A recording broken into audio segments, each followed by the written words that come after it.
Okay, ladies and gentlemen, we're back for item 8.8, consideration of joining Communities for Local Democracy in relation to Three Waters reform. And Mike's written the paper. What I'm going to do is, well, Mike will present the paper and questions can be asked. At that point, we will have a look at the motions we have that I've been sent, and there might be one that's appropriate. I'm still, I think, the live motion in the paper is that the council does not join Communities for Local Democracy in relation to the Three Waters reform.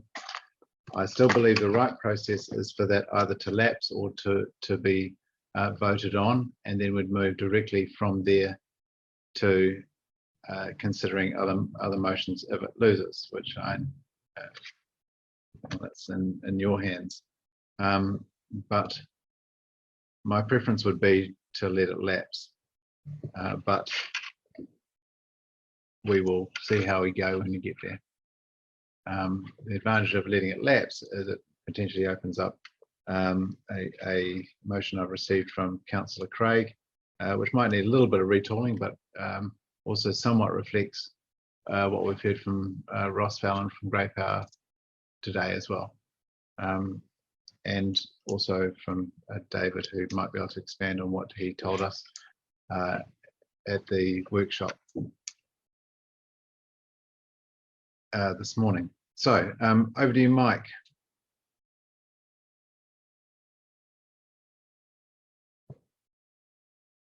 Yeah. Oh, thank you. I couldn't unmute myself. Thank you, Mayor Hamish. I think given the interest in this particular topic, I want to make spend a few minutes making some comments from my report, and then I want to give some context or reasons for the officer's recommendation. So the Communities for Local Democracy, C4LD, presented at the last council meeting requesting that our council join their organisation to campaign the government to propose an alternative model for delivering Three Waters. And just recently, the Three Waters Reform Governance Working Group has released their report to the government. And so this item also outlines their recommendations. Now, it's important to understand that the rationale for the Three Waters reform relates really to some well-grounded belief that the Three Waters sector is facing a significant crisis and it needs some form of significant change. And we were reminded this morning that this crisis has been talked about for over 20 years. The government has repeatedly stated that the status quo is not acceptable going forward. So we need to get that idea out of their head that we can continue as we have been doing for the last 20 years. Most parties, including local authorities, most local authorities, Local Government New Zealand and C4LD agree with that statement. Officers have presented some detailed reports to Council at its meeting on 14th of September and 7th of December 21, outlining or explaining in detail the government's preferred option of 4 regional water entities. We outlined our concerns with the process that they went through, and just 3 things concerns we had one of them was the financial modelling that was done for Whanganui. We thought the financial modelling for us was not credible, and it's very hard to determine the impact of these reforms on the community without credible financial data.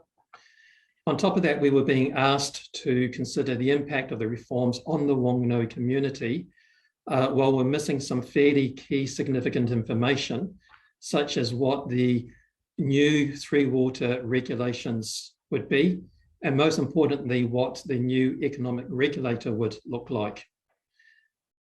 And also, given the impact of these reforms, we're talking about significant strategic assets for Whanganui and for all local authorities.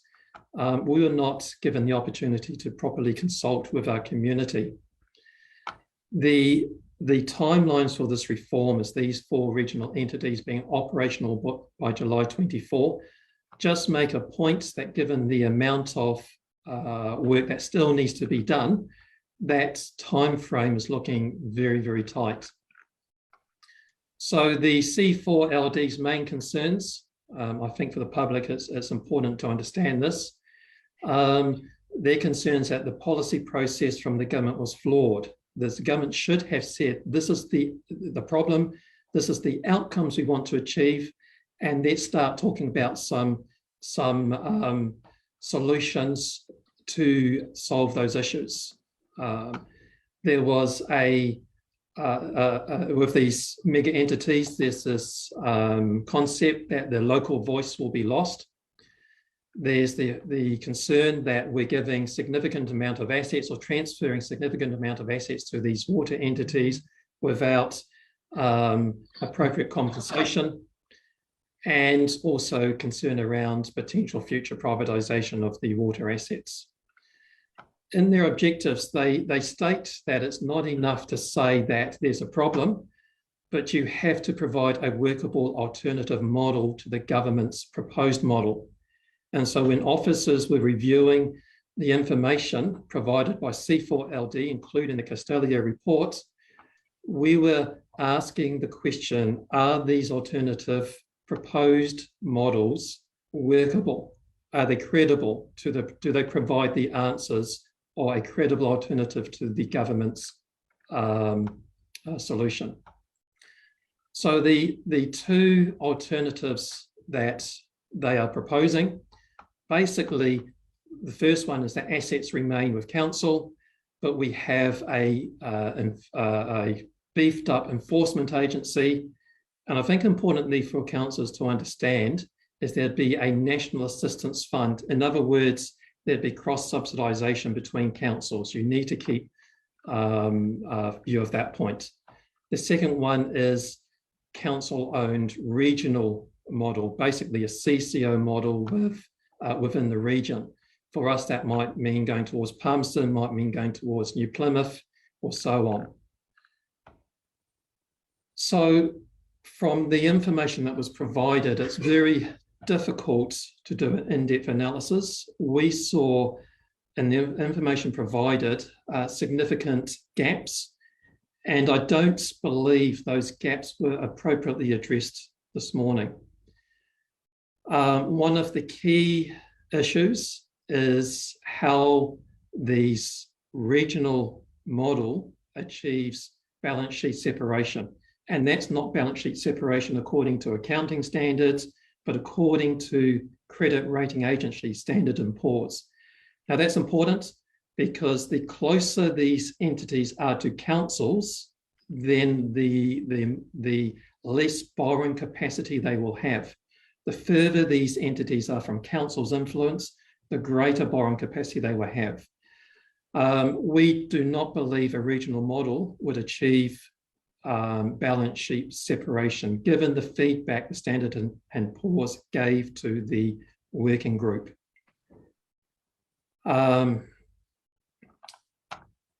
Also uncertain about how the cost efficiencies will be greater under the C4LD model, particularly the council standalone model compared to the regional, the government's regional entities. How this contestable water fund will be managed. Is that per connection levied by central government? Can the contestable water fund borrow, which it will need to do to provide funding to local authorities? So it's a concept, but there's no detail behind that concept whatsoever. And it does involve, as I said, cross-subsidisation. So the benefits that C4LD are proposing is the increased local representation, the increased voice, the increased local focus, perhaps noting that that has led to underinvestment in the past. slowing down of the government process to enable more analysis to be done, and also for council-owned model direct ownership of the assets. The areas of concern, a couple here I really do want to highlight. I think Mayor Tim Cadogin, Central Otago, he really made a very, I think, pertinent statement. We're not selling the government's plans. Officers here are not selling the government's reform plans. However, the reforms are likely to go ahead. And so in that context, we do what is best for Whanganui. I think that's quite pertinent. So right now we have a question concerning reimbursement for the community assets we have sold. If we are seen to be actively against the government's reforms, are we compromising that position of council? I've mentioned the balance sheet separation and debt capacity. That is key, absolute key. A regional approach may see Whanganui worse off. If we go in the area of Palmerston North, then for the first number of years, we would be subsidising necessary work done in our neighbours' networks as opposed to Whanganui. And I mentioned the levy per connection is significant cross-subsidisation. We do not believe that the C4LD approach or proposal provides an increased protection against privatisation. And also, lastly, on this part, some of the council's concerns have been addressed in the Three Waters Reform Governance Working Group's report, which was presented this morning. So some of those have been addressed, the questions we raised. So the government's working group, as I said, it's made its report to the government. It's made a number of key recommendations, including greater protection against privatisation, against this protecting the ownership of the entities by the assets, by their share issue, and a number of others which I won't go through, but which is in the reports. And I think also increasing the ability for communities to have a voice or raise their concerns with the regional entities through the sub-regional representation groups provides a greater input or local voice. So the officer's recommendation in this report is not to join C4LD. And I think the overarching question here is that does the proposed models by C4LD, does it lead to beneficial outcomes for the end user, for our consumer, for the community of Whanganui, given the areas of concern that we have raised? We do not see the C4LD's proposal as credible alternatives. And I think, lastly, really in agreeing to join C4LD, we are signing up to their proposed models. We have not asked the community on that. We have not followed our process to agree to alternative models to what the government has proposed. This is especially pertinent considering the gaps that are in the proposed models from the C4LDs. That makes it, I think, very difficult to agree to sign up to their proposed models. We believe at this stage the best alternative is for us to continue to work with the government on the key issues for Whanganui and to lobby for the best outcome for the Whanganui community. So having summarised my report, I'm happy to take questions. Okay, thank you, Mike. Question from Councillor Taylor.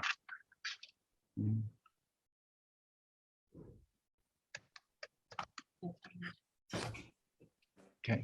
Okay. Thank you, Mike.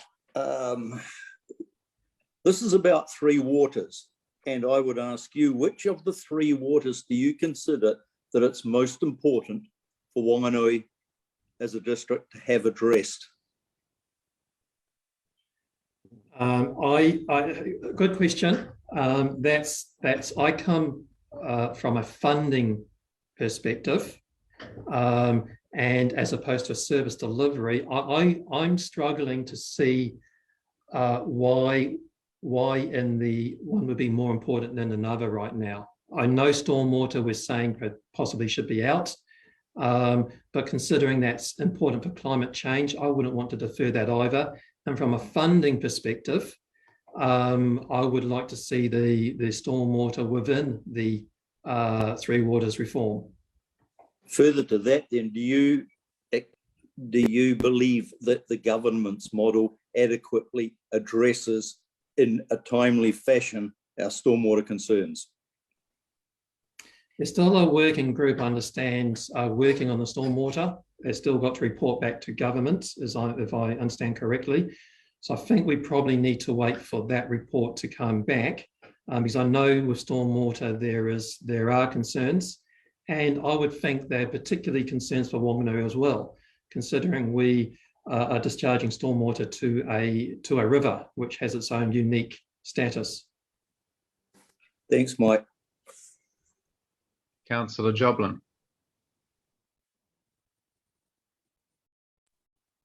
Thank you. Thanks, Mike. What I'm hearing from you is that you would prefer that council, or your advice to council is that we do not join C4LD, but instead we lobby government for government to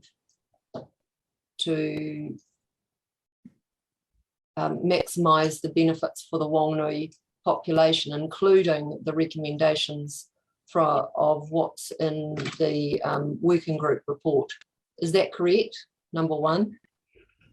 Yeah, look, that's correct. I think Tim really did highlight it very well this morning, and that being part of the discussions with government to reform it, to suggest changes that would benefit communities. If the government is going to proceed with these reforms, they've already stated they're going to mandate it, and how can we influence that for the better of our community? For Whanganui, we have our own unique things that we need to keep on pushing on, and I've highlighted them a few times, and we need to keep on pushing those forward. And so you use the word lobby government. How would you suggest that we do that? Look, I'm not sure what the right word is. We've already approached the government around our community assets. I know Mayor Hamish has approached the minister. I've approached the DIA. I think we need to keep those discussions up. Obviously, at some point, DIA will come knocking at our doors to look at our financials and things like that. We will have a robust discussion with them on that. And I think supports these working groups as they go through their work. Thanks. Thank you, Councillor Joblin. Councillor Vincent. Thank you. Thank you. Mike, you say that one of your considerations is that it's likely to go ahead. Now, 32 councils plus Auckland have said they oppose model. I can't see how you can make a statement that says it's likely to go ahead on the basis of that. If those councils aren't agreeing... Is that a question, Rob? Is there a question? It is a question. Well, if those councils aren't agreeing to it, how can you state that it's going to go ahead? I can answer that, and I think it was words that was used by the Mayor this morning of Central Otago, who was on the working group. He did use those words. If things change over the coming weeks, then they change. But at this stage, the government has stated they will be mandating it. They are always free to change their minds, but we've got to work within what they've stated they're going to do. Okay. So another question then. You say that by joining C4LD, that signs us up to the 2 draft proposals they've put forward. That's one of your concerns. Yet you seem to be in agreement that we stay with LGNZ, who have signed up to the government's agreement. No, What's the won't. difference? No, sorry, I won't Councillor Vincent, I can ask that. LGNZ are not promoting a model. All right, they never have. Stand up, Hamish. No, we did not. You have misread the heads of agreement, and if you want to have this argument in public, it would be a pleasure. Will I please have my phone, Kate? Can you give me that phone?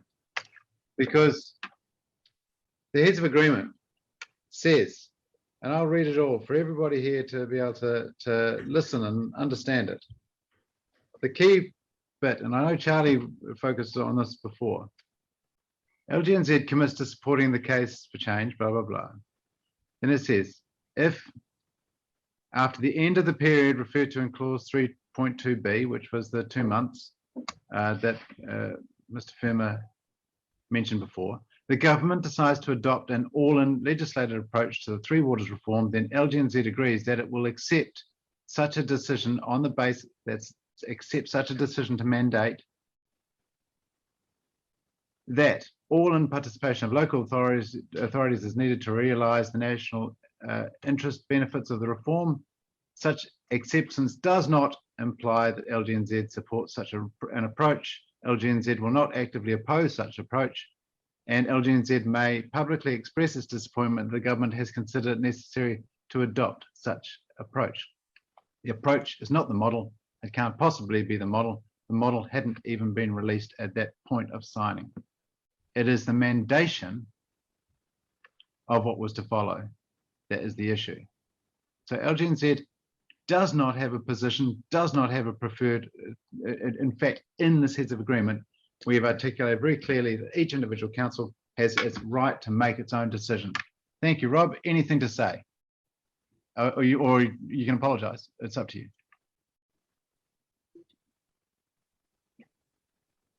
Can I speak? Yes. Can I speak, please? Yes. Yes. Well, you missed out the key word, Your Worship.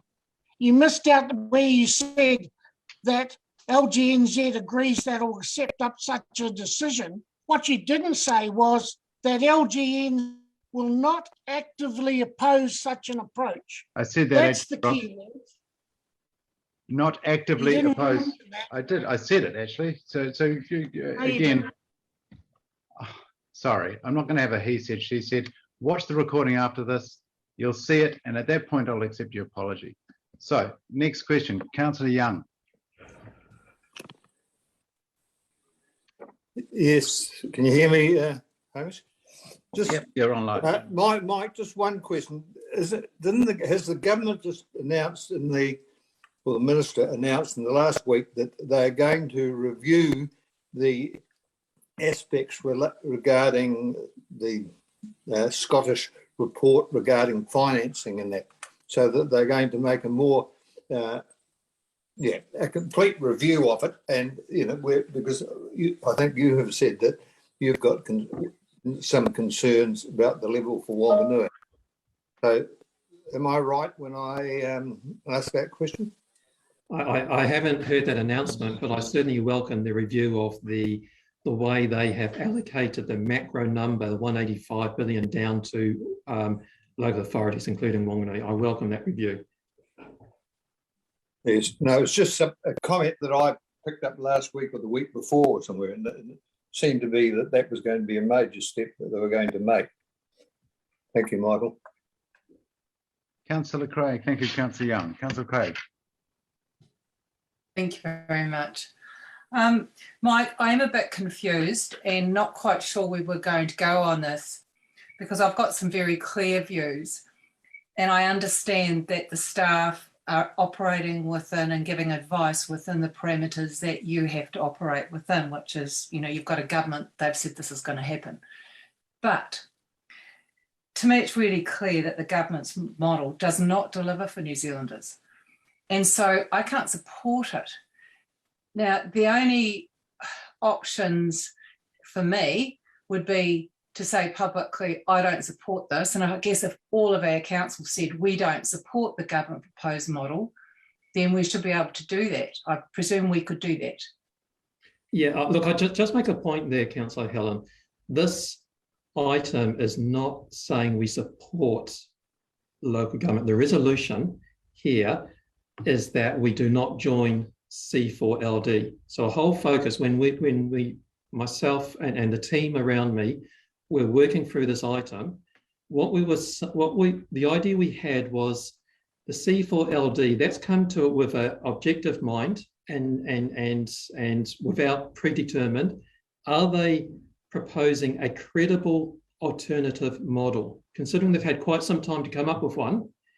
And with the models they presented, I'm struggling to see them credible. That's all the recommendation here is for. It's not saying that we wholeheartedly support and jump on board with the government. It's just we do not join the C4LD. Thank you. I guess my confusion comes in there because we had a workshop just before the council meeting, and Castadia, which is I understand, an international company that specialises in reviewing and understanding and making recommendations on three waters type structures. And they looked at three different models. One was the government, one was two other models that are in the C4LD's recommendations. Now, Castadia has basically said, and okay, what I want the public to understand, this is not, it wasn't a formal report that we'd commissioned from them. This is something that I understand they've had in development and been working with local government New Zealand and C4LD for some time. But what I took away from their recommendation was that that the government model would not be great for New Zealanders. It would certainly not deliver what we want for New Zealanders, but that the council-owned enterprise model would be a very good option.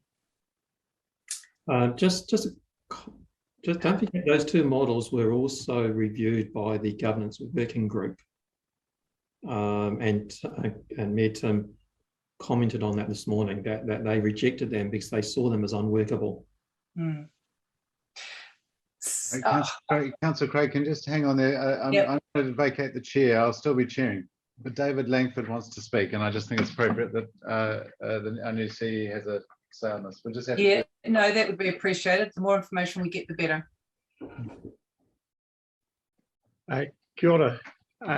Councillor Craig, just maybe to add to Mr. Fermore's comments there, there's two aspects at play here. There is the council's position in terms of whether it does or does not support the model that has been proposed by central government.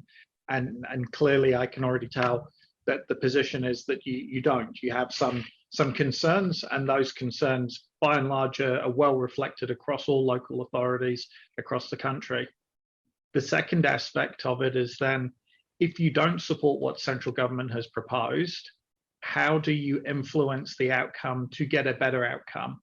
Now, that could be through this council lobbying directly with central government, or it could be by joining another lobby group such as C4LD.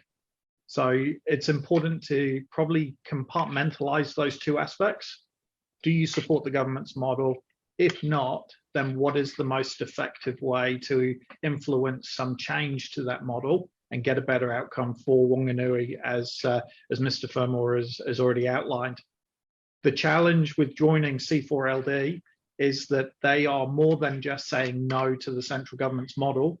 They also have their own models, which, as Mr.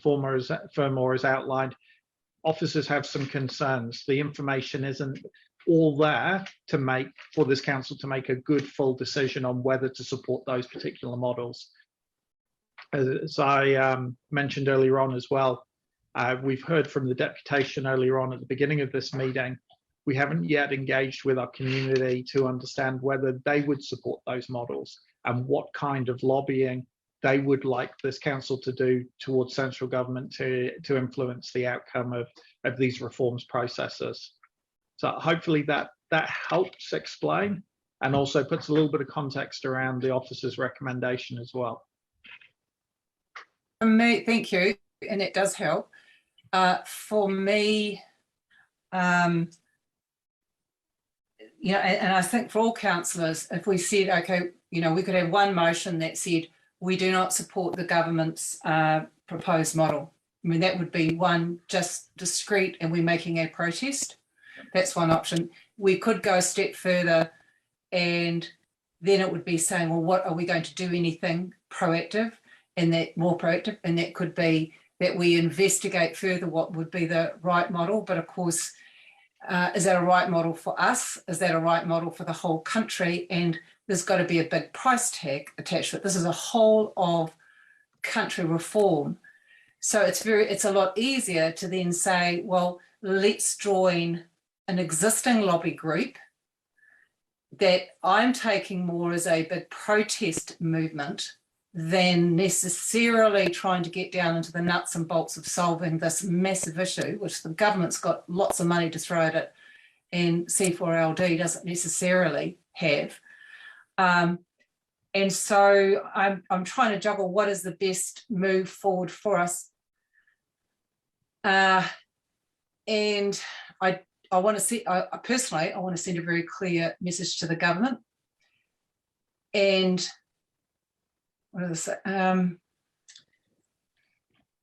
And of course, at the end of the day, the councils haven't got the power to actually bring in any model.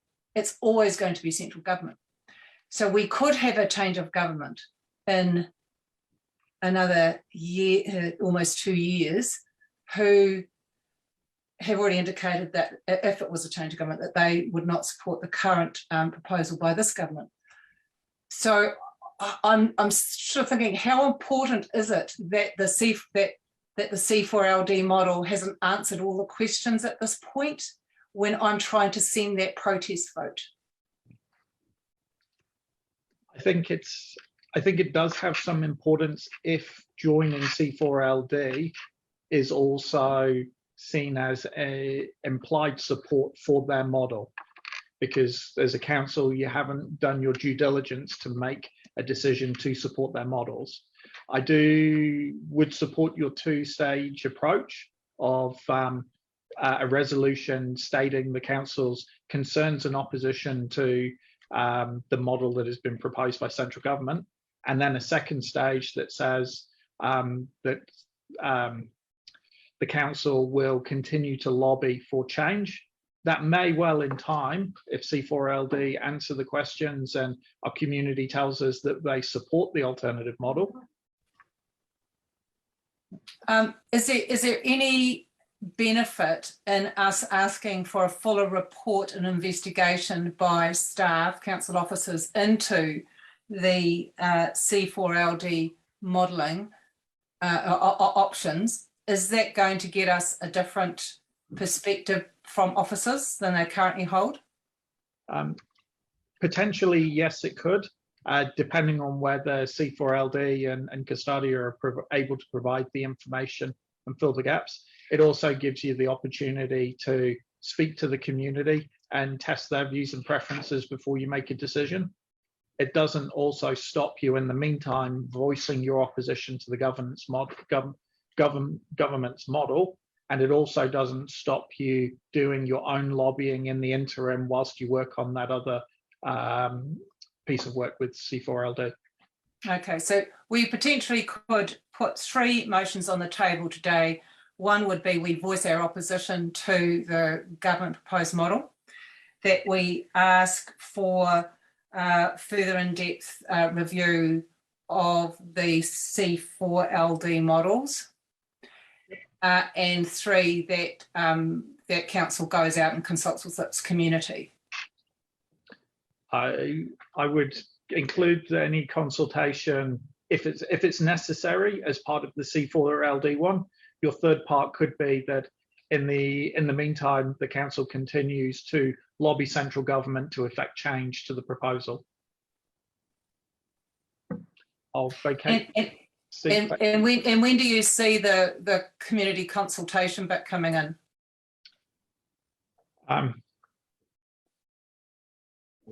We could, Yes. yeah, we could see. Sorry, Helen.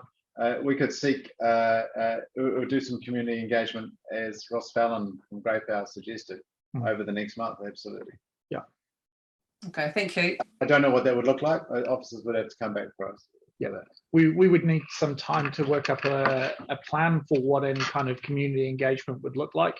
But you are, I would say, looking at something in the order of a few weeks to a month to 2 months at the most to prepare something, and then give our community sufficient time to actually respond. But we could have some education about where we're at now, beginning very soon. I don't know. Yeah. Maybe. Yeah. Cool. Hey, Thank you. I can leave David there for a second. Jenny, can you take over? So for about just 2 minutes, I've just got a family thing I need to sort.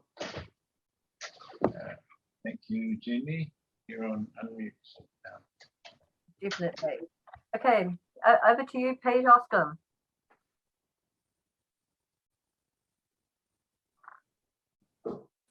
Thank you, Jenny, or Deputy Mayor.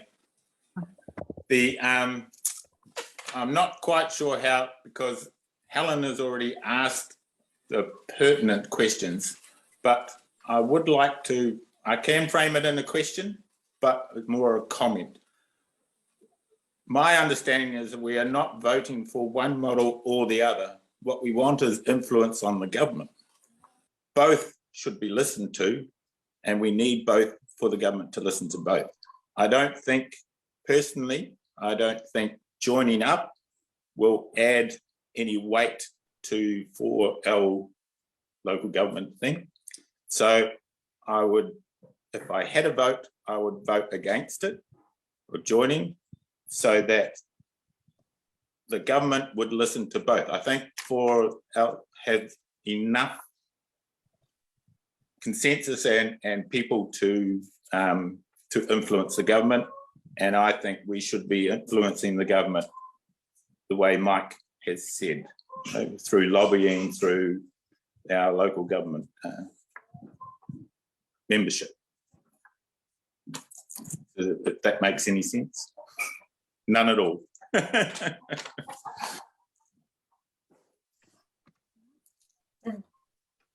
Yeah, thank you, Pete. Over to you, Rob Vincent.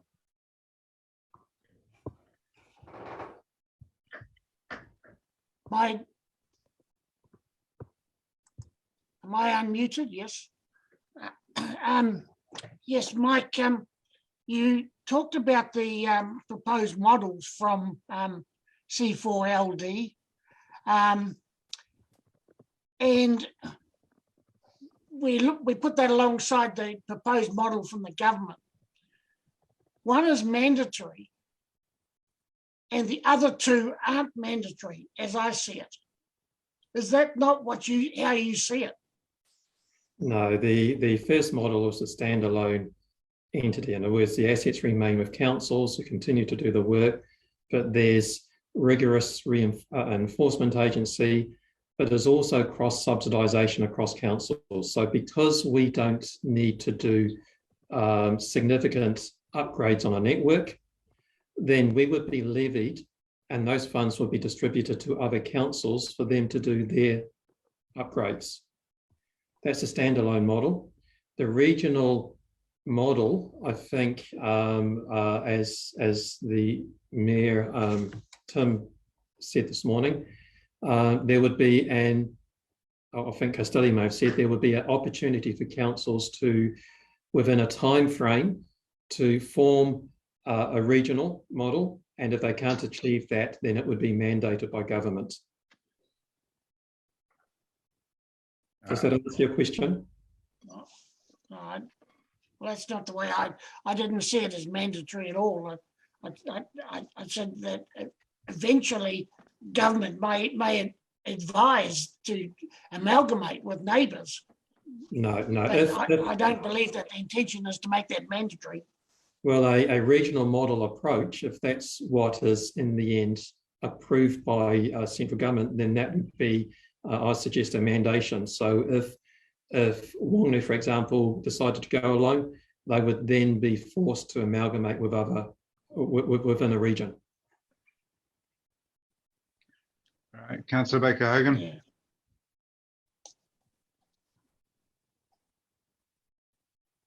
Yep, thank you. Yeah, it's question time. It's quite hard to do a point of order through this when you can't unmute. But sorry, Councillor Baker-Hogan, you've raised a really good point. I think last time I said raise a point of order via chat. So that's the only way you can do it. Just type.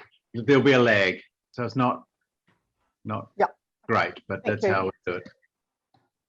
Maybe, Mike, maybe David. Questions.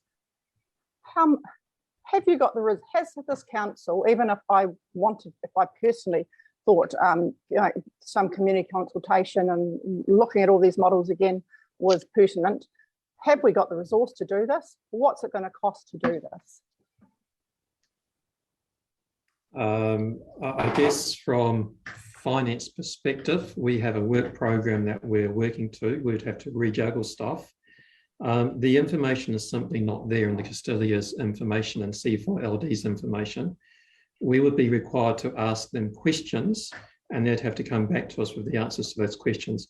I cannot put a figure amount on that. There was a cost for them to present this morning. There'd be some cost for them to do up some more information for us. The Chief Executive, David Langford, may have a response to that. David. So, through your worship, as Mr. Fermore's already outlined, that because this is a relatively new discussion that emerged this morning, we haven't had the opportunity to take a look at what the impact would be on the council's resources from a staffing point of view, or put a cost estimate to it. So at this stage, we can't answer that question. We can certainly go away and do a little bit of work and scope it up for you, though. Thank you. And I mean, David, while I appreciate you're just brand new on board, do you not really? I mean, you said there's two things. One is, does this council support the government's proposal? My answer is clearly, I think we know. A straw poll clearly says our council doesn't. And two is, can we influence the model? And I don't know how to put this as an answer, but when this government consulted on a proposal and then stopped the consultation, you know, do you as CE, or do we seriously think we can influence this? And my last part is, do we not think we are really a bit slow? We're a little bit behind the gambit here. This is not new. This is going to be introduced in 2024, I understand. Yeah, like seriously, do we honestly think we are taking time, putting other resource, Mike said, he said would have to push some other stuff aside or delay. So that's our work program. That's our annual plan. Does our CE seriously believe we're going to that this is good use of staff, ratepayer money, and are we going to actually be able to influence? So I think to answer that question, I need to take a step back as the CE and think about what our community would actually want us to do. And as you say, a pulse check of the room, we already know that there are a lot of concerns about the model that has been proposed by central government. And I think there is an expectation from our community that we do try to influence it, whether we have a high, medium or low probability of success. Our community expects us to try and exert our influence. As Mr. Fermore has already outlined, there are some key challenges that are both unique to Whanganui with the AWA, but then also with the repayment of community or the sale of community assets to repay Three Waters debt. Those issues on their own mean that I think it is a worthwhile endeavour to try, albeit we do have to be pragmatic in terms of the scale of our voice. Whether we join C4LD or go it alone, I think this government has a clear intention to push forward. They've signalled that through their statement to mandate it. So there is a degree of pragmatism required around the odds of success. I'll leave it at that. Thank you. Thank you, Councillor Baker-Hogan. Councillor Duncan, the Deputy Mayor. Thank you. We've talked around and around this for quite a while, and it's question time, but it's very difficult to remain just in question time when we know that we need to formulate some recommendations that are perhaps different than the one on the table. Councillor Duncan, I was very clear at the start of this how it would work. All right, so it is question time. We have had, I've had some emails now, I think 4 emails with suggested recommendations. We can discuss this openly after questions have been done. All right, it's not that. Is there benefit then in having a recommendation?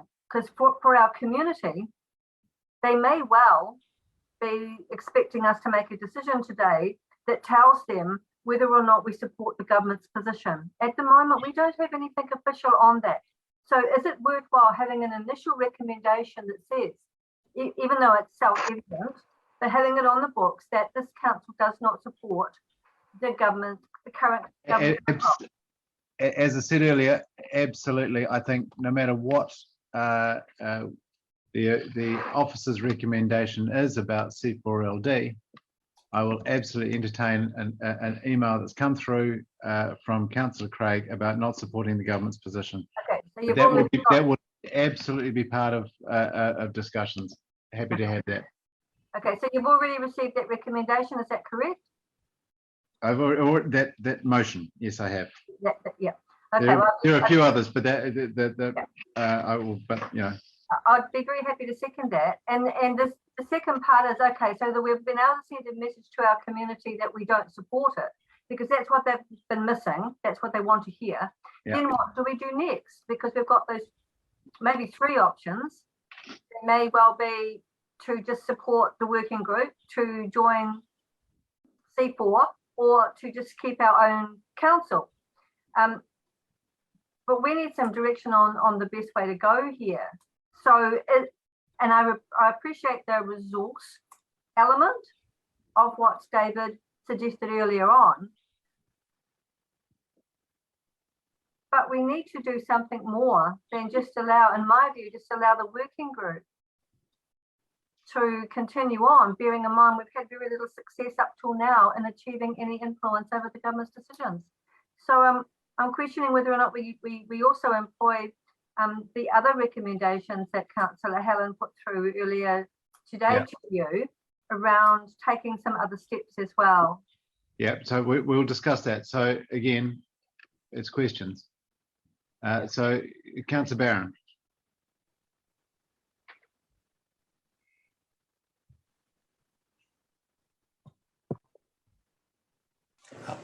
Thanks. Okay, keeping it to question. So questions for the CEO.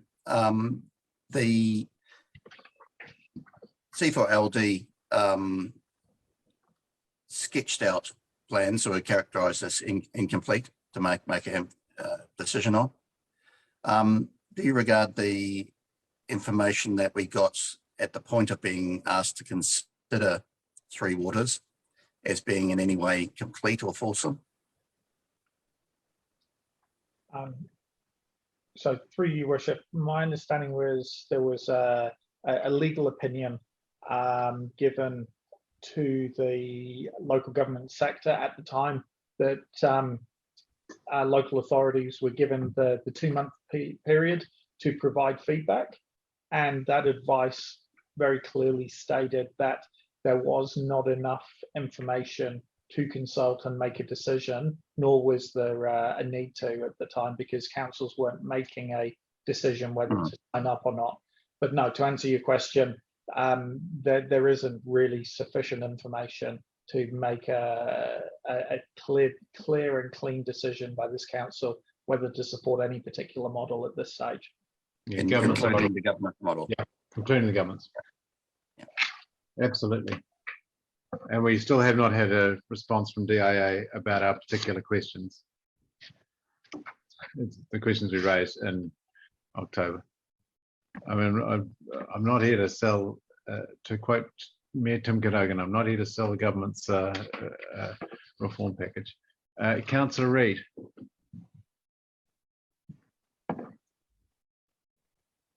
Thank you. I'm just kind of curious, do you think even though the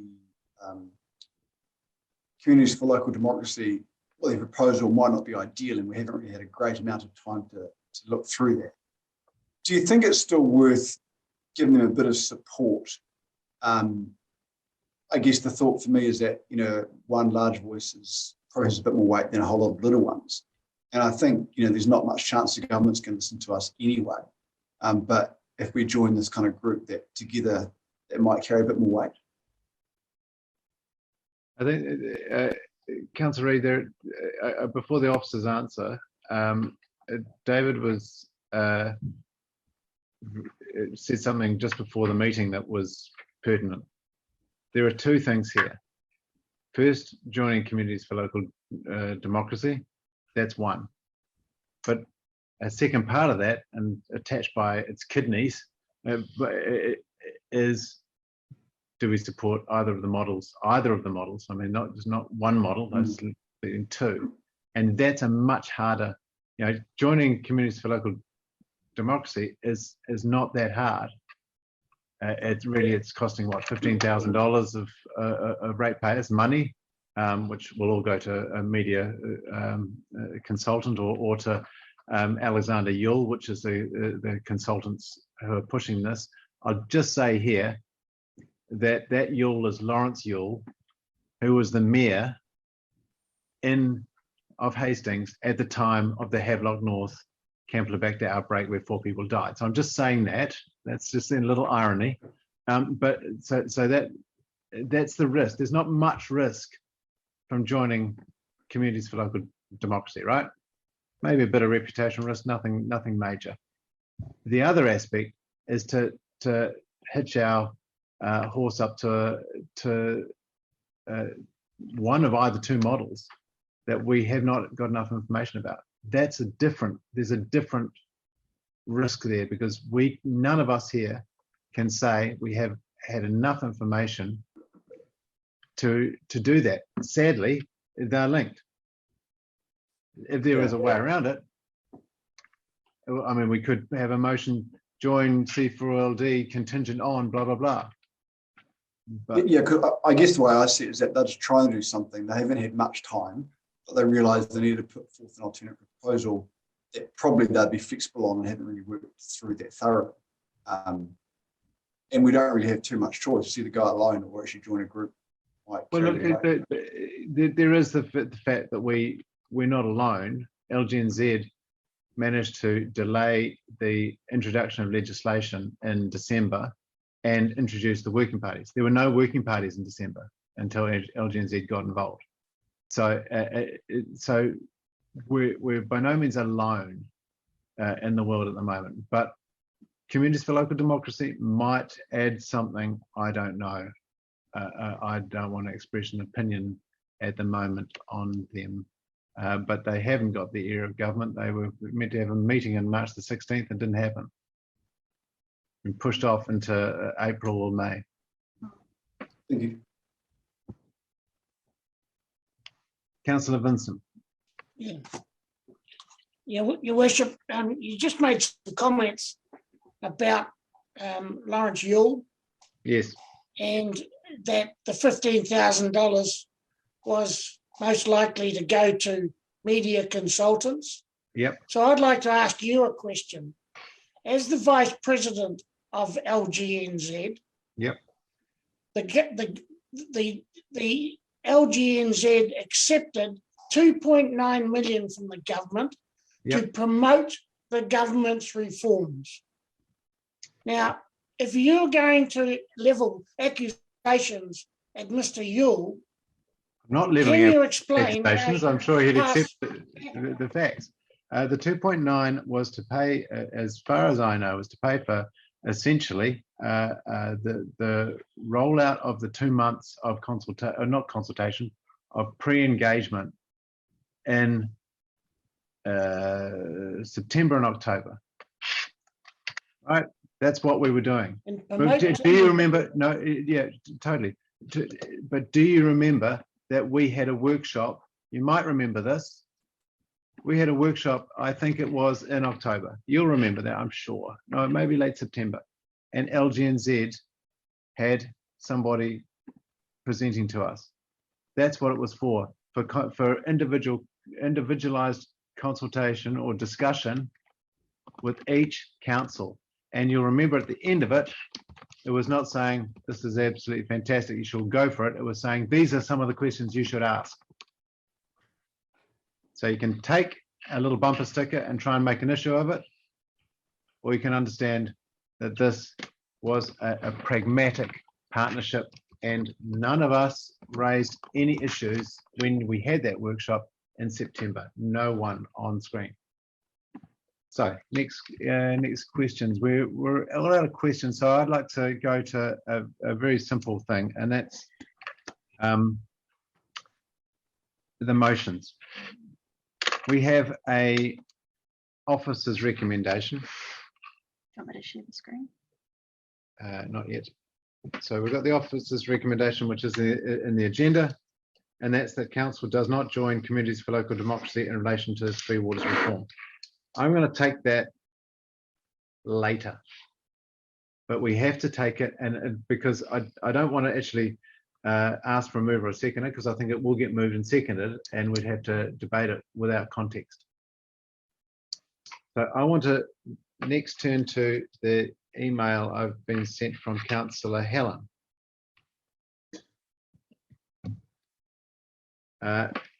Who's sent some motions. One, that council does not support the government's model for Three Waters reform. Number two, the council undertakes community consultation engagement on the Three Waters reforms. I'm not sure about consultation engagement, but I totally get the intent of that. That council undertakes further in-depth investigation into the Communities for Local Democracy proposals. And that council continues to lobby government for change to their current Three Waters reforms. So my idea would be to accept those. I'm not sure about consultation and engagement. That's one of those words. I'm not.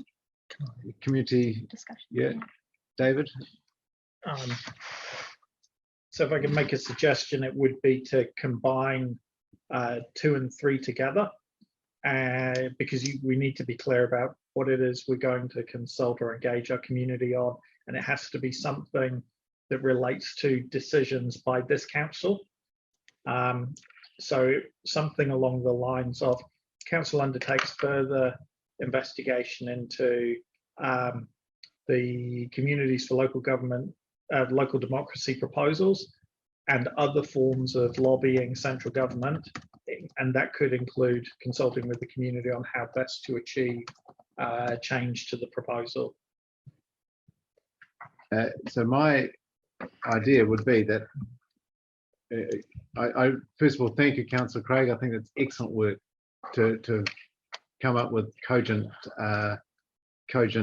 motions. My recommendation would be either that someone passes a no, we shouldn't do procedural motion, but that maybe the officer's recommendation is amended to say that council does not join Communities for Local Democracy in relation to Three Waters reform at present or yet, or until until these, something like that. That council defers the decision to do that? Or we can defer the decision until the next meeting, once we've gone through this. Now, the next thing I'd like to say is it must be excruciating for people watching this live stream to see motions being made on the fly. I would like the motions to be on camera. What I might do is hear Councillor Joblin, Vincent, and then Baker Hogan about those motions, and then we'll call an adjournment. We'll put the 4, just a short one, maybe 5 minutes. We'll put the 4 up on screen, And we'll seek a mover and a seconder at that point. Now, it might be that some of the clauses don't get moved or seconded, and then we'll fall through and we'll go through the other motions that I have received, and except if they're a direct opposite of what we passed. So, Councillor Joblin. Oh, unmuting. Thank you. Am I mute? No. Perfect. Look, I know this is not the way to craft recommendations, but I do have a couple of little suggestions to what's been suggested by Helen. Yeah. Number one, that council does not support the government's model for 3 water reforms as it stands, so that we can make a decision. And then down to I would like to see that council undertakes further in-depth investigation into C4LD proposal, along with other options or other models. I mean, that might make it too hard, but I think it's really important that we consult with the community, not only about one model, but about the principles. And that links up to the principles that are involved in this issue. Yeah. And then I think at number 4, I think we continue to lobby about the principles of the 3 water reforms. That's all. It would have to be the principles and the specifics, because the community assets being sold is, quite frankly, just right out there. We should get compensation for that. So that's a more specific rather than principle. Cool. Thank you, Councillor Joblin. Councillor Vincent. Thank you. Your Worship, on November the 5th last year, you received an email from Mayor Werboys from Manawatu, Yes. asking whether this council wanted to join C4LD. It Yep. has now got to this stage, rather belatedly. That question is still out there. Are we going to join C4LD or aren't we? And let's have a simple motion first that says, should this council join C4LD? Yes, no. Then I totally agree with the resolution that Councillor Craig has put forward. I think that is clear, but we have to answer that question that we've been asked.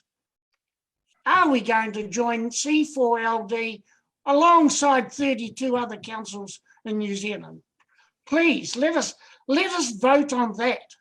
So for all the reasons that you've just heard about the fact that it's tied to supporting a model that we have not consulted on, either of 2 models, and we haven't consulted. Absolutely, we're subscribing to it. So if you can pass that in some other way, I'd listen to it. But at the moment, we're crafting some motions. So, Councillor Baker-Hogan. Yeah, I guess I'd basically want to say, as I've said on the chat, I support the resolution 1. I know we're not just trying to vote now, but I'm quite astounded that council and its larger extent, governance and management, seems to be leaning towards thinking, going through this, looking to do consultation, speak to our community on C4LD. This has been out there for a long time. Our community, did we not remember all the emails and everything else we saw in the paper, for example? David, our CEO, asked us 2 basic questions. Do we support the government's proposal? And we know the answer to that, no. How do we influence government in a model? We don't, we can't. They haven't allowed us to, and they're not going to allow us to. And now we're going to put other things aside to do this belatedly. our community votes us to make decisions for them, but that's what they're asking us to do. So I absolutely strongly support Councillor Rob that we need to make this decision first. And I can only support the first part of Councillor Helen's type of resolution. I just think we're in dreamland somewhere here. So I'm sorry, but we've had this information. CFLD is well set up. Look into their website. If you haven't, we should have. We've listened to our community. They've been pretty strong. It's always, we know we're not going to get the silent community coming out. They're asking us to make decisions. They're asking us to stand up for them. And this is the very best way presented anything I have seen, where we get on board, where's a large group of councils say we agree there needs to be change, but we do not support the government's model. So I would just really ask Mayor Hamish, all councillors, that we really think practically here about what we can achieve and what is the community really asking us to do, and how's the best way to influence government. Thank you.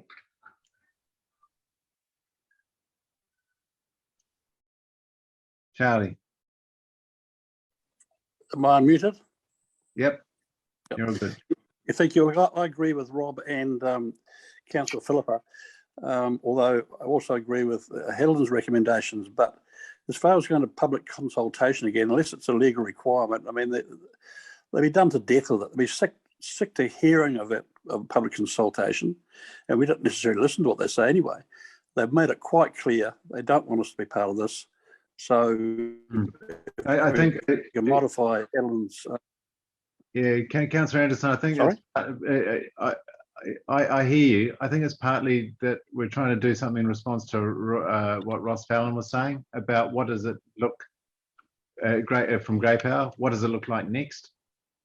Do you know? I think that's why that's there, and I thought it also, look, if officers are struggling with the holes in the models of both the government and the ones proposed by Castalia today, then there's clearly need to dig deeper and to be more of it about what the community would what the community would value. Yeah. I think the community probably would go along with what we're saying is not supporting the government's view, but if our officers are going to be compromised by not going through the correct process, I understand that. I hear you. Well, I can take things separately. Now, something's worrying me. I've seen something. No. Something was just, no, okay, don't worry about it. Councillor Taylor, and then we'll take a break. Am I muted? Yeah. It wasn't quite to the level of a point of order, Your Worship, but I'm quite concerned that the process is really bad here. We're trying to make some kind of policy on the fly. It has been mentioned. I think it's getting messy. I really think we need to bring this back to an initial motion, vote on it, and move from there. If that means tidying up a little bit or changing Councillor Craig's motions, I would find that acceptable. But at the moment, we're debating sort of ethereal stuff, and I don't see any benefit in that. It's just going to be confusing, not only for ourselves, but for anyone watching it. Now, fair enough. That's why I was proposing to take a break. If you have any suggestions, Alan, can you text them, sorry, email them through. Can we just look at the chat, by the way? I just want to make... oh, yeah.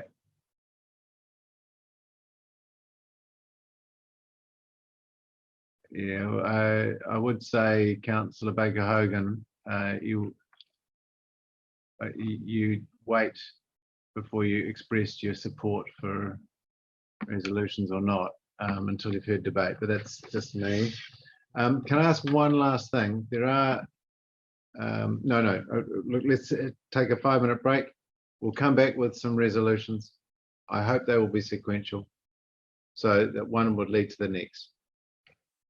So we'll come back, we'll go on mute, and we'll come back at 4:20. All right. I'm assuming everyone's on screen. Are we caught from people I can actually see? 1, 2, 3, 4, 5, 6, 7. Yes, we are caught. Okay. So I'll get Kate to share her screen of motions that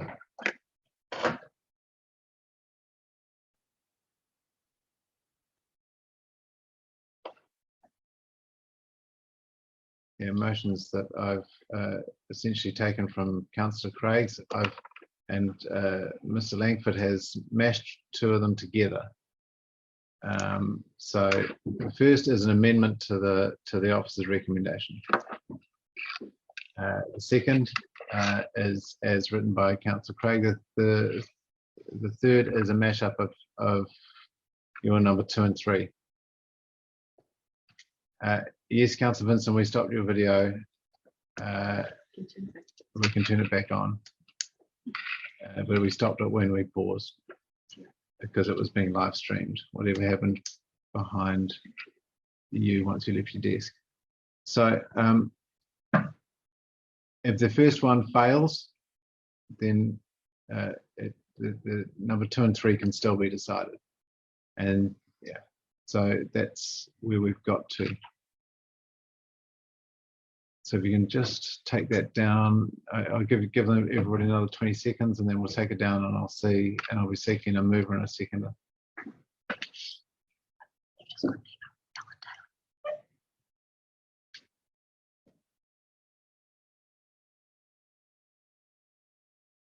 All right.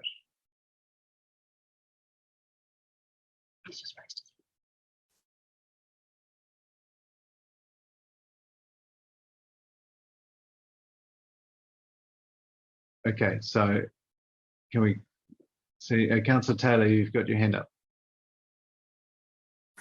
I was going to second the motions after Councillor Helen moved them, if she would, and make a comment on a slight alteration of the grammar of the second motion. Okay, so Councillor Craig, you're happy to move those motions?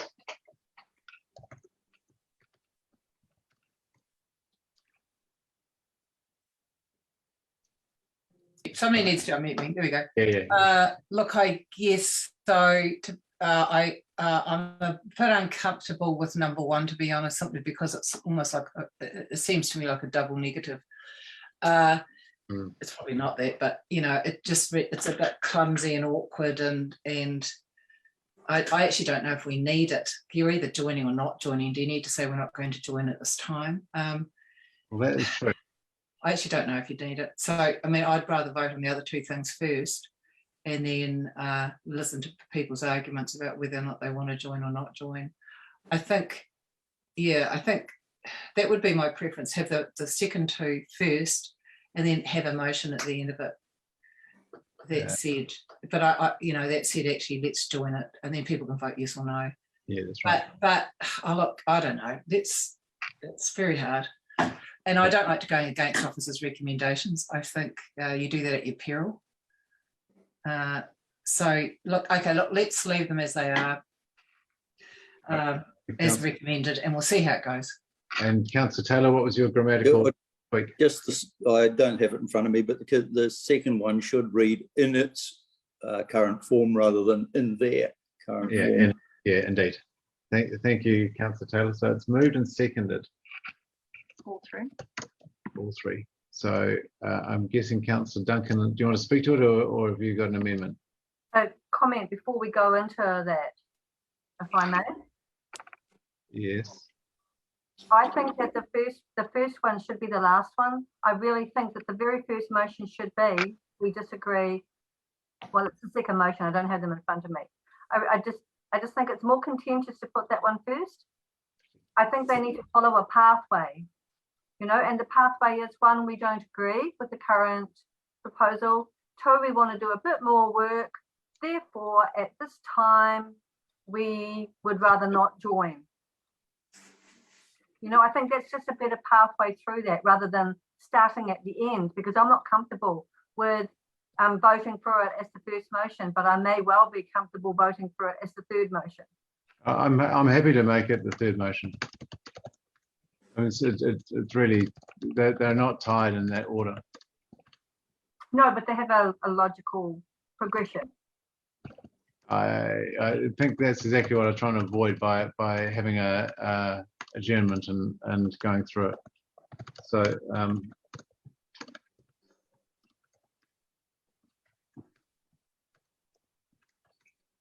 okay, so it's been moved and seconded. Let's speak to the motions. Councillor Craig, Councillor Taylor.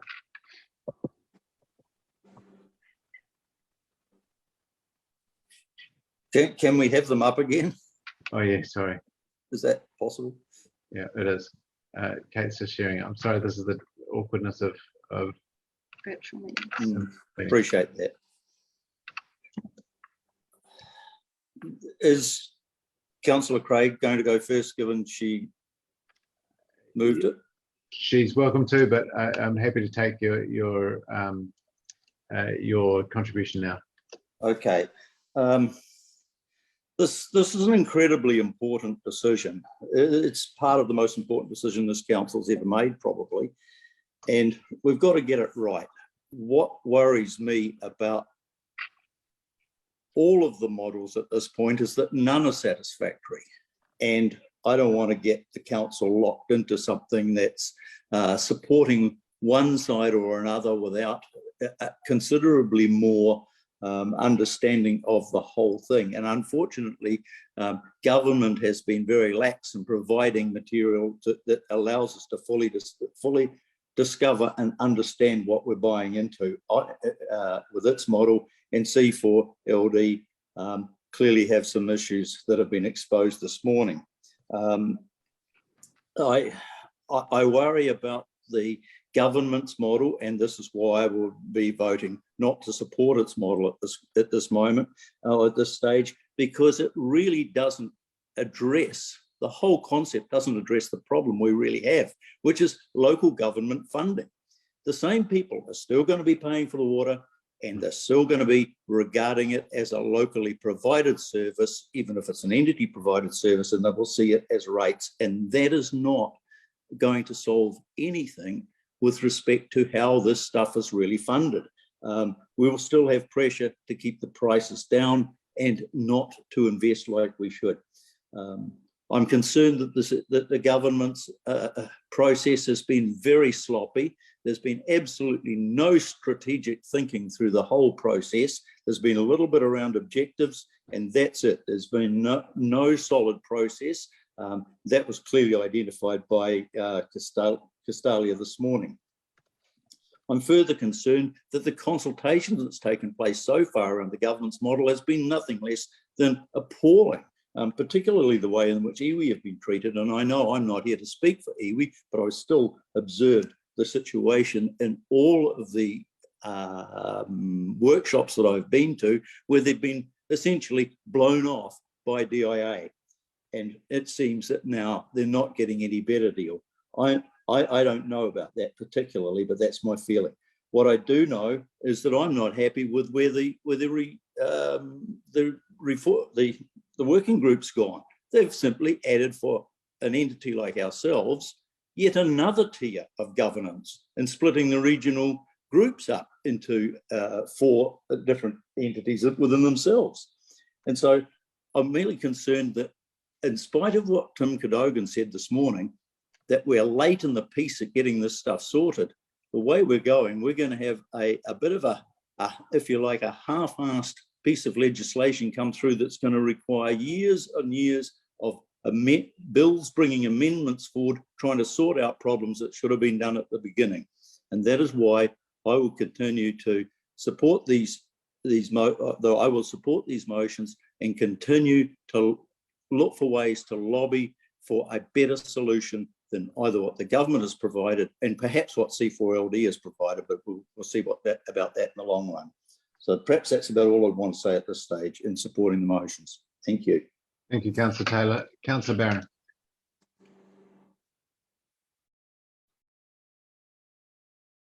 Oh, sorry. Here we go.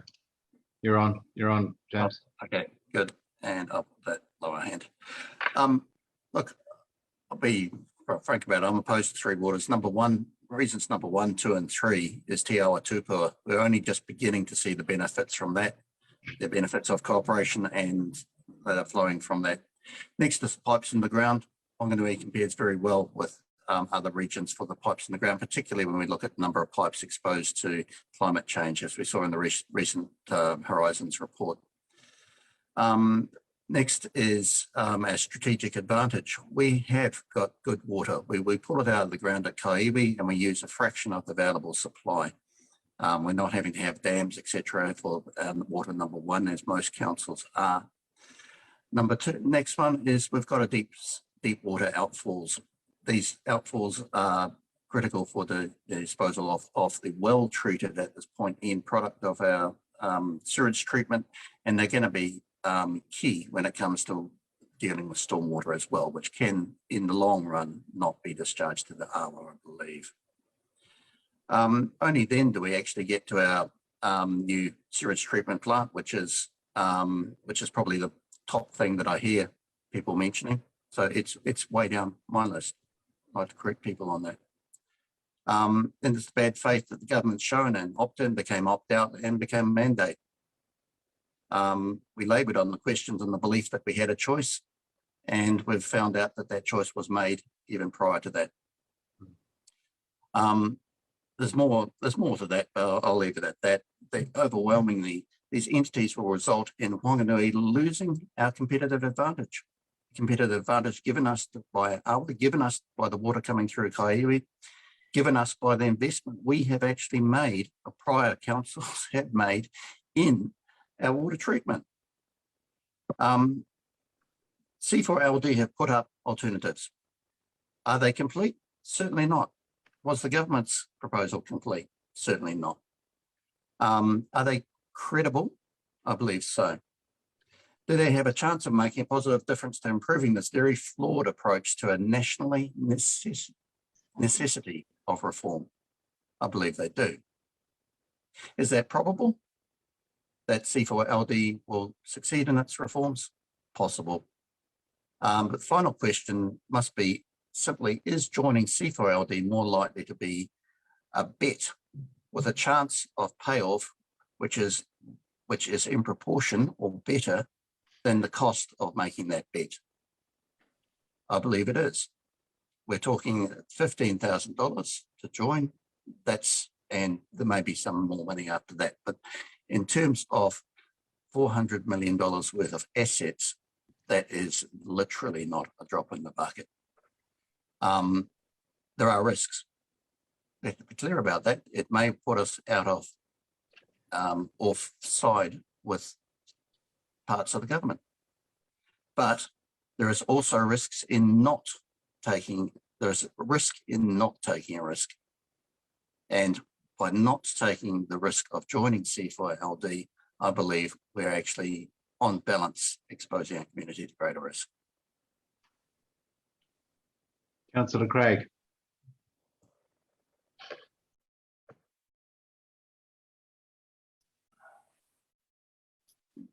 Hi, thanks very much. And Hamish, I reserve the right to speak at the end as well. Yes, thanks. Absolutely, taken us.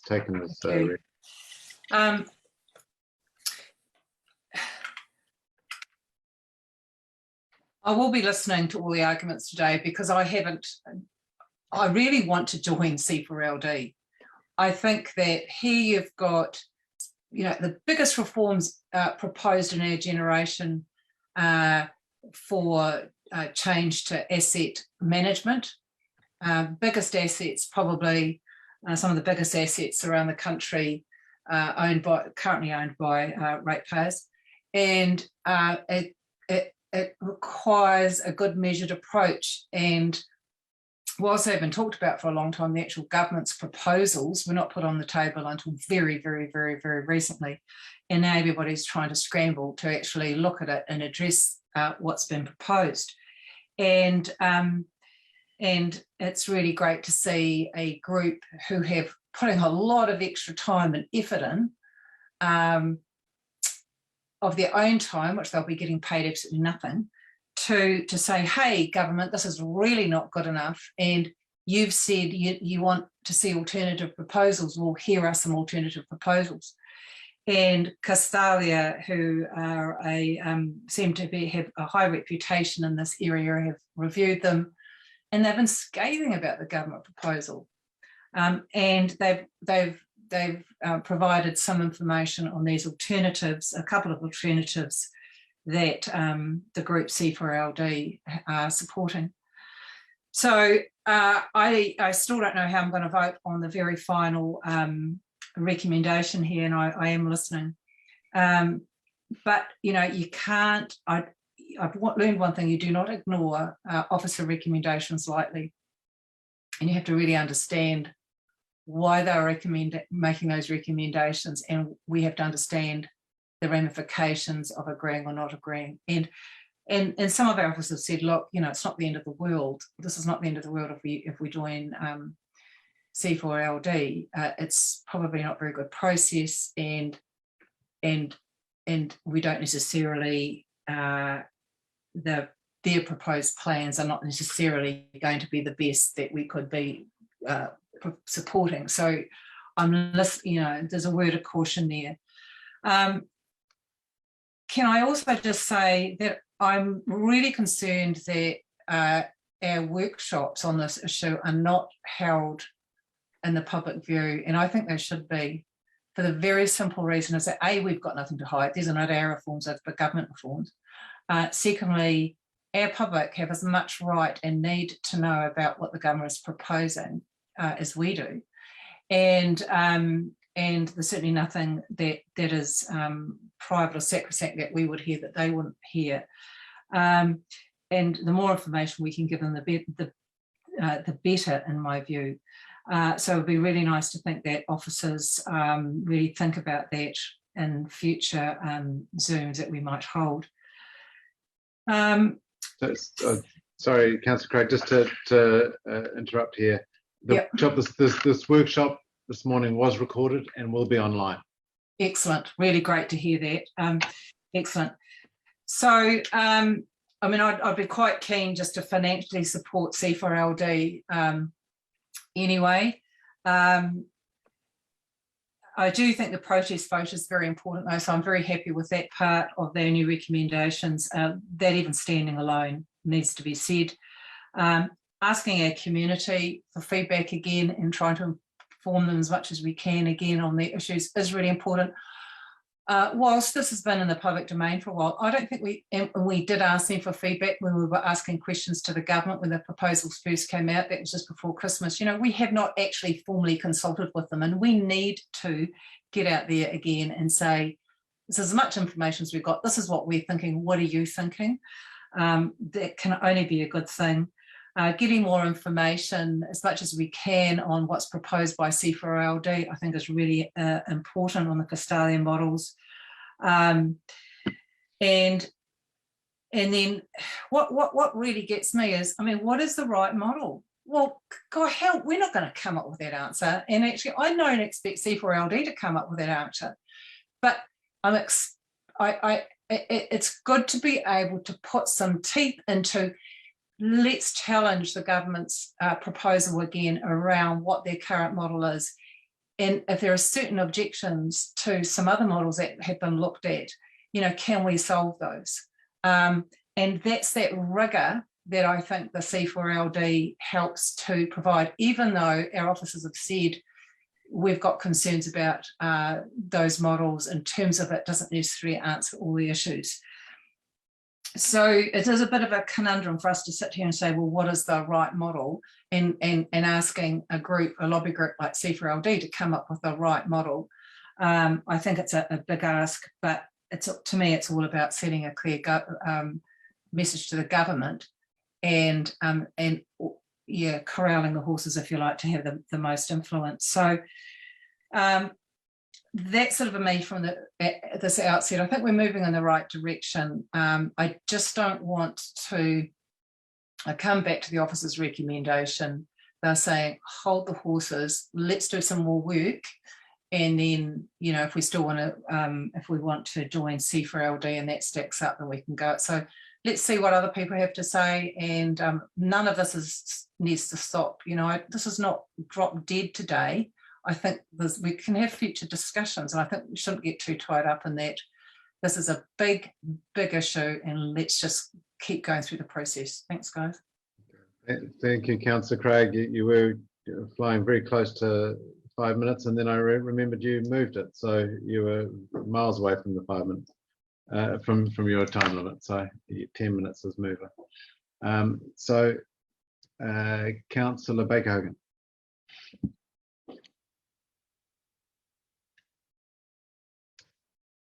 Mute.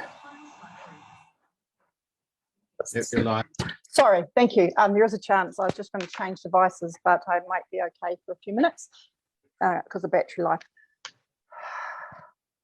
Just need to look for those resolutions.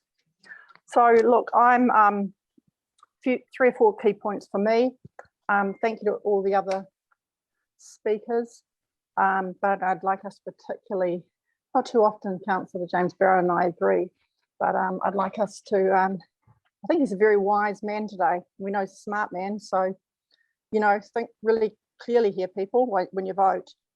I think messaging and influencing is through communities for local democracy with a 15K spend is the very best we can do for this community. It's the very best we can do. Let's keep it simple. And, you know, this is not new. This, you know, I believe we've not done enough early enough, and now the whole thing to look at, you know, these resolutions and what time it may take us to make a stand when we know this is all getting moved on, meant to be implemented by government sometime in 2024. I just think we're kidding ourselves, and our community has been pretty clear with us. So messaging and influencing is the best we're talking, what is it, 77 territorial authorities, for goodness sake. We're not the smallest, but we're not the biggest. So I will not support resolutions 1 and 3 because I think it's really important. The vote today is that Whanganui District Council join Communities for Local Democracy. I'll be happy to move or second it or tenth it. It doesn't really matter. The working group that's done that work in the workshop this morning, they admitted themselves, and I think it's clear they've been hamstrung by their terms of reference, put there by the government. But ownership, rights, responsibilities, obligations. No one's saying changes aren't needed, but this is we are local government, and these are our assets. Long, hard fought for. 2 wastewater treatment plants within whatever, a decade. We have to protect this and go forward and explore with C4LD. Once we're involved in them, they've done some excellent work, but we need to explore further with them, and we just need to keep pushing that group to be a force. You know, 32, 33, what are we talking? We get up, you know, the government cannot ignore that. I guess lastly, I'll just come to our new CE. As much as he's, and I think he's important, a very difficult position here, and would it, you know, and that, you know, I would, you know, back 3 or 4 months, I might have supported the resolutions on the table now, but he asked us, he said the 2 key things early on when he spoke to us in this meeting, in this issue: do we support the government's model? No. How do we influence the government and the model? We don't influence them by doing by going out and by not joining Community for Local Democracy, or investigating options how we lobby government and how we possibly join C4LD, and then engaging with our community. We influence by strong messaging and influencing and joining C4LD. So that only these resolutions, I believe, have been taken separately. I will only be supporting resolution 2, that the council does not support the government's model for 3 waters reform in their current form. Thank you. Councillor Vincent. Thank you, Your Worship. It's clear that there is a number of councillors that have spoken so far that want an answer to the question, do we join C4LD? We have to be given that opportunity, Your Worship. And I would ask that we put a number 5 here to these resolutions that are put forward by Councillor Craig, that ask the question, should we join C4LD? Yes, no. That's a simple, it's a simple way of satisfying those of us around this table that want to answer that question. So far, I think 4 councillors have expressed support for C4LD. Why are you denying us having a vote on that particular Councillor Vincent, point of order. I'm not denying you anything. You vote. I've asked you. And I'm following the officer's recommendation. And after this has been, I'm going to pause your speaking time because I'm going to be strict. After this, I will consider what other motions might be on the table that are not contrary to the motions we've just voted for. All right? I'm not denying you anything. So keep speaking and keep speaking. Do not misrepresent my position. Go. It's pretty obvious that when something is said that doesn't ring with what you believe, that you use the mute button. Sorry, Councillor Vincent. I am not in control of the mute button. The democracy people have been clearly said, well, only one person is speaking. So please, can you stop your ad hominem attacks? It is inappropriate and actually undignified. Go. Yes. Well, the whole point of this matter is that we want the opportunity to express our concern about Three Waters. We know that if we go out to the public of Whanganui, I'd be pretty confident to say that more than 50% of the public of Whanganui do not want this council to enter into the Three Waters model that the government is proposing. It's probably greater than that. I think there was a survey done nationally where 71%, I think it was done through the Taxpayers Union, 71% said that they didn't support the Three Waters model as the government were proposing it. We haven't been given that opportunity to express that up until today. And we're still not being given the opportunity to express whether we can join 32 other councils. And this is not a small lobby group. This is major councils in New Zealand, such as Christchurch, Dunedin, Napier, a host of them. And then you have Auckland, which was a member of the Ministerial Working Party that came out against what the findings were, what the recommendations were of that working party. The same happened with Kaipara. Dr. Jason Smith, a member of the Ministerial Working Party, has come out and said, my council doesn't agree with the findings of the working party. So how can we actually influence this? Well, of course, we can join with a lobby of councils that have already had a meeting with the Prime Minister. I see that on the 13th of March, or was booked anyway, whether they had the meeting, I'm not sure, but it was booked.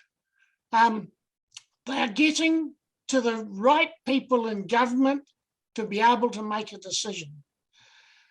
But in saying all that, whether the Whanganui District Council is a member of C4LD is probably irrelevant, because that body is so powerful now that the government can do nothing else but pause this whole Three Waters proposal and try and get the 32 councils on board. Try and get Auckland on board and try and move this forward. It won't move forward in any other way. LGNZ won't move it forward. Now, what's happening there? A ministerial working party came up with proposals like we'll get one share. What's that mean? You know, it's meaningless. It's only tinkering around. The whole thing has to be stopped. And I believe that the future of Three Waters is finished because the National Party have said they'll repeal it. The ACT Party have said they'll repeal it. The Green Party have been against it. You know, I mean, where's it going to go? The government know that they have to push this through in the next couple of months, otherwise it's all over. Okay, thank you, Rob. Can we please have a vote on C4LD? Okay, you've had your 5 minutes. Thank you. Councillor Joblin. Thank you. First off, Hamish, thanks for offering to put that workshop this morning online. I think it will be really useful for members of our public to be able to look at that information because it was a really good workshop. Look, this is a complex issue. So I'll just make a couple of points. Based on the info we have, backing C4LD is not an option for me. It proposes a flawed model, and I'm not, and mostly what that's about is that it doesn't achieve the separation of balance sheets to get the necessary funding to put this stream of works over many years into place. Like it doesn't even get past go for me. So that said, we're not closing the door to it. We're asking our officers to go away and do some more work to see if they can make it work, if we can support it. So I'm really supportive of that. I can support all three recommendations because I think that they're really rational and they will put Whanganui in the best possible position. That's me. Thank you, Councillor Joblin. Councillor Young.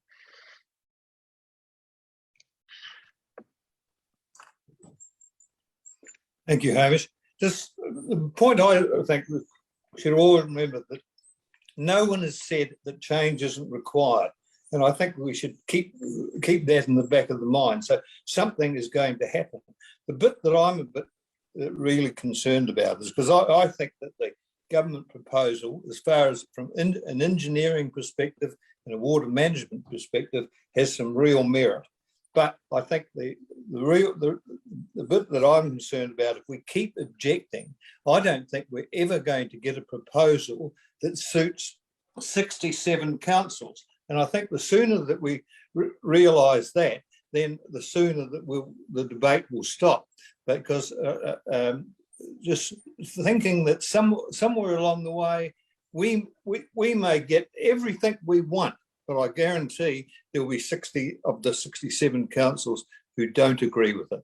So from that perspective, I think we should be a little bit, I'm supportive of the original council, of the officer's motion, but I think that we're expending a lot of energy, which I'm not too sure is going to pay any dividends.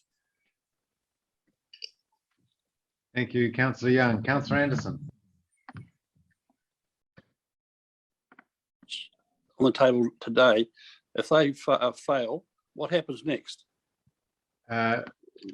Well, what happens next is that I can, unless there's another motion on the table, I can just move on to the next motion. I wouldn't do that. So you speak, Charlie. So Councillor Vincent's already put a recommendation. That's right. So we would highly likely to debate that if one of these motions fails. Are these three motions, are they? It's not, by the way, I wouldn't necessarily accept Councillor Vincent's motion. There's also another motion very similar that another person has put in. And will these sorry, can I just say one more thing? Mm-hmm. Councillor Baker Hogan has just put something in the chat, we're to have no chat while motions are being debated. You can't have 2 bites at the cherry. Okay, so that's a fatwa on that. Can we delete that? Keep going, Charlie. And will these be these 3 recommendations? Will they be taken separately? Yes, I've said that already too. I'm sorry, I missed that. Thank you. That's it. Oh, thank you, Charlie. Councillor Duncan, the Deputy Mayor. Thank you, Mayor Hamish. In brief, I very much support what I hope is the first motion, which is the one that says that we don't agree with what the government has done or is proposing. But the second part for me is that on the one hand, we've got this convoluted model, which no one is supporting, that has an extensive governance structure, which within that structure provides the separation which enables the funding. On the other hand, we've got a C4 who have put forward a lot of concerns around the current model with the model on offer.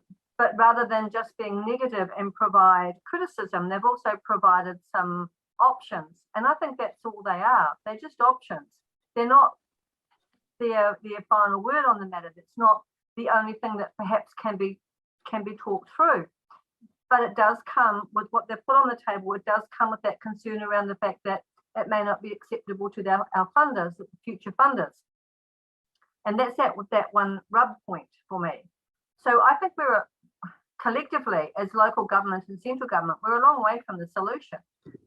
And it's kind of left me in a quandary because I want to support C4 and vote positively towards that. But at the same time, I accept that they haven't got it completely right yet. And I think that they need time in order to get it right.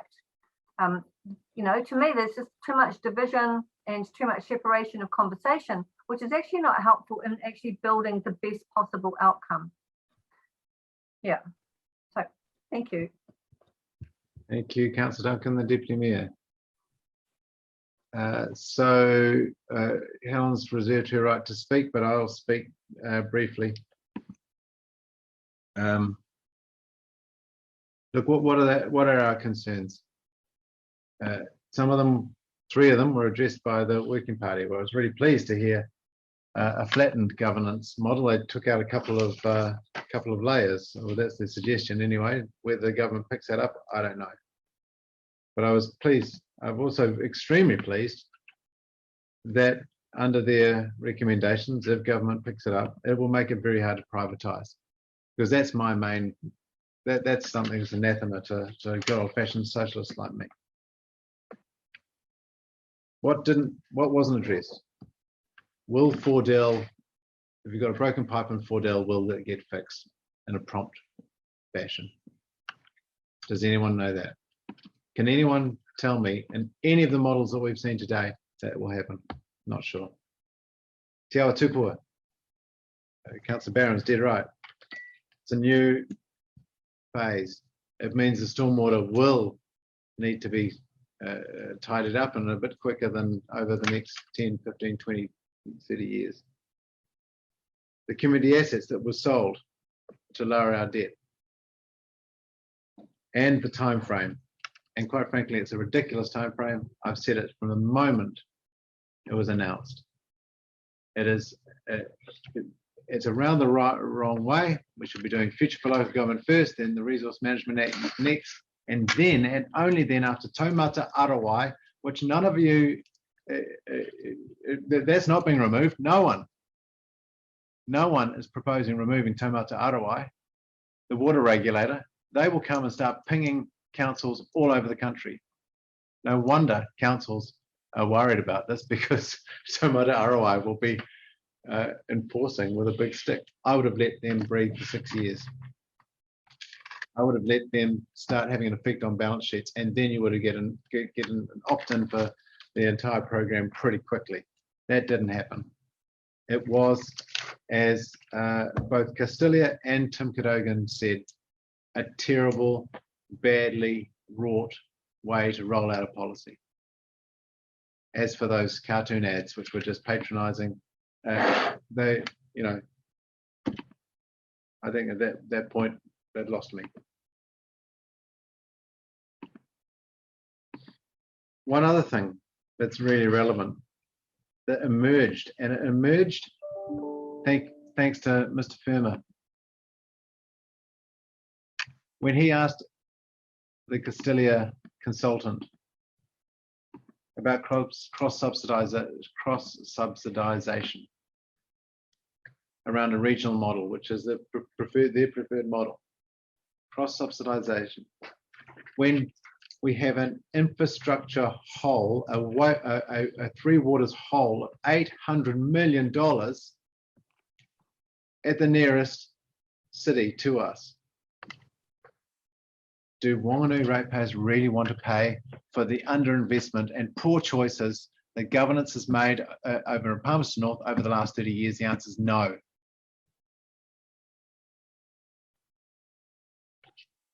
I would do anything not to be part of a group that involved Manawatu with their expired consents, Taurua with their inability to find drinking water, and Palmerston North with its failing system and their 60 k's to the sea of pipes that they might have to build. So quite frankly, for me, the regional system's gone. I'm not arguing about whether we should join C4LD. That may be for later, whether it's later today or whether it's in a few weeks. I'm arguing that the process suggests we should defer that decision because the models have not been teased out. And can any of you say that the crop subsidization that was clearly freighted by Castilia, thanks to Mr. Firma's good question, has been answered to Whanganui's favour? No, not one of you can. So for me, it's easy. I'm supporting the motions. I think that's the right process. It's the logical process. And it's also a clear flag to central government. We don't need to join in C4LD yet. We're sending a clear message that we are extremely disappointed, annoyed, and against what is a flawed model and a piece of bad policy making. Councillor Vincent said 50% of over 50% of the population, 50% of our population are against it. Too right, absolutely. It might be high, it might be 60, 70. But if we're going to sign up to C4LD and by clear implication, the models that they're presenting, we also need to find out what our population think so we can interrogate the Castilia models. Councillor Craig, I'm looking at two other councillors. I'm assuming you're not speaking, so I'll go to Councillor Craig. Thank you. Thanks very much. So all my little notes. So what do we really want at the end of this? I think we all agree we want to stop the current reforms, well, in their current form. It'd be really great to have cross-party agreement on the model. As I said earlier, and we all agree it's the biggest reforms in New Zealand underway. Can I just say also, out of the 32 councils that that's unitary, local, regional and unitary, there are 78 in total in New Zealand, just for the public who don't know. So 32 have already joined C4LD, but there are 78 in total.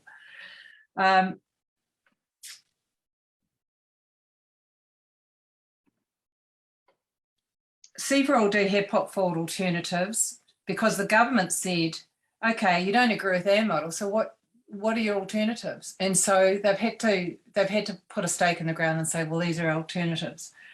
And I so want to join them because I want to show support for all their hard work. I want to show that you know, on the surface, their models are looking pretty good, and Castalia have said they're looking pretty good. So the question, but I'm listening to officers and I listen to Councillor Kate, and there are, you know, there is enough doubt in there that maybe we shouldn't be joining straight away, which I find really difficult because I really want to join. So at the end of the day, the question comes to me: will another couple of months make a difference if we don't, if we delay that making that decision? And as much as I hate having to delay that decision, I'm saying, well, it's probably okay to delay making that decision of joining or not.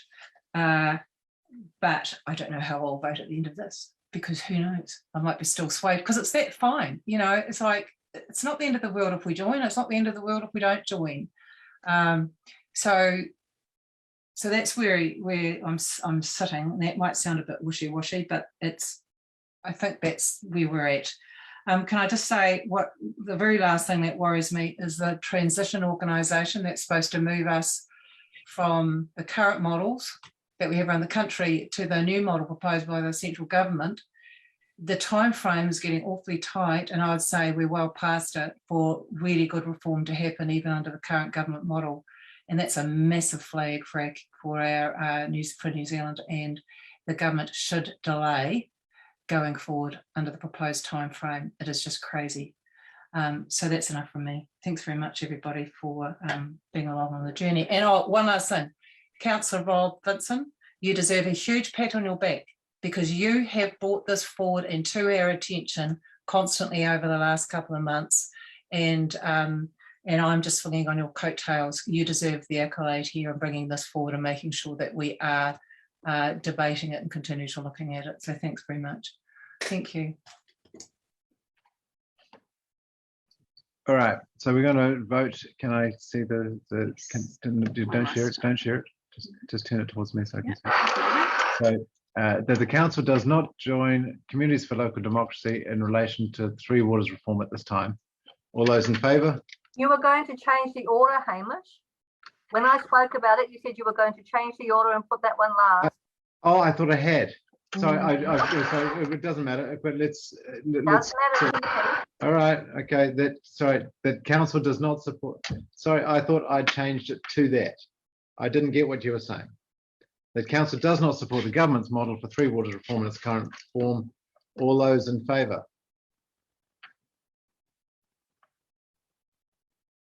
Peter, of course, can't vote, but I appreciate your efforts. So that's unanimous. That council investigates options for lobbying central government, including possibly joining C4LD, and engages with the Whanganui community on how best to influence the outcome of the reforms. All those in favour?